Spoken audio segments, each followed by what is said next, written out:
I'm calling in from Michigan's secret death row. I've been sitting here waiting to die for the last 27 years. During the late 1990s, politicians labeled me as super predator, gangbanger, and menace to society. At the time, they were right. I deserved to be in prison. The truth is, prison was the best thing to ever happen to me. In here, I addressed my mental health issues, I matured, earned 3 college degrees, and most important, I was rehabilitated. Do guys like me still deserve to be in prison? If not, what more can guys like us do to prove we deserve redemption? We've accepted responsibility, which means we now live our lives every day in the service to society as part of our atonement. We have to live our lives for the lives that we played a part in taking. Yet after nearly 3 decades in prison, we've done everything we can do to be of service from behind bars. So should we still die here? The fact is there are hundreds of men and women incarcerated in Michigan who are now rehabilitated and no longer pose a threat to society. People like me are just the average lifer who have spent his time working to become an asset to society, hoping to one day be able to repay his debt. Some men I'm here with desire to have a chance to atone just like me, and we all know who they are. The parole board knows who they are and can identify them with ease. But the board's hands have been tied because the governor has made it clear via her legal team that mercy is not good politics. That leaves all of us sitting here waiting to die, like David Hudson Bay died. I watched him deteriorate before my eyes. After going to medical for help over and over again, the nurses just told him, "Oh, you have an earache." By the time he made it to the hospital months later, they found the brain tumor within the first hour. A few weeks later, he was dead. He had filed commutations, but his achievements, which were far greater than mine, were not enough to garner him consideration. The Prosecuting Attorneys Association of Michigan had successfully lobbied for a cutout in the medically frail parole bill a few years prior to make sure lifers could not be considered for medical parole. They wanted us to die in prison. You may wonder, what about those inmates who are not serving life sentences? Let me tell you about Sean Hodges. Sean Hodges was just 5 years from his parole date when the cancer started eating away his limbs. It took a toe, then his hand, then the rest of his arm. 2 years later, a brain tumor had to be removed, and finally, a medical commutation was filed for him. This governor denied that application. He died a few months later, with just 2 years before he would be up to see the parole board. Death by incarceration is real, people, and the death they serve us here is horrible, slow, and inhumane. Most of us would rather be strapped into the electric chair. I know I would. Death by incarceration is a bipartisan issue. It's been supported by both parties for a long time.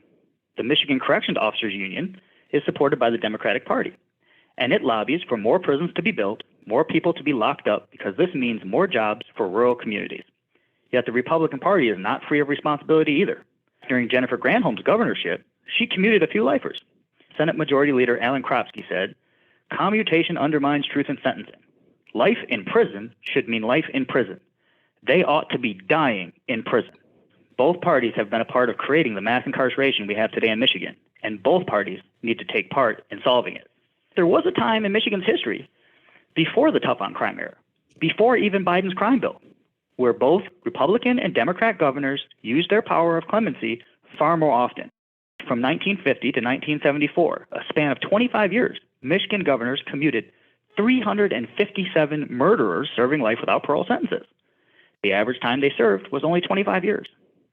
From 1975 until now, a span of 41 years, Michigan governors have granted mercy in less than 100 life without parole cases. If they thought we were safe to release after 20 or 30 years, prior to any rehabilitation attempts, why is death in prison necessary after we have spent 20 or 30 years working hard to become worthy of that mercy? This tells us that in the era when Michigan was much more conservative, human life and mercy was viewed as far more valuable. As we became more liberal, we began to feel that people were unredeemable. I've been asked to tell you something on behalf of all the rehabilitated lifers. We know our antisocial behavior did massive harm, not just to our victims and their families, but also to society as well.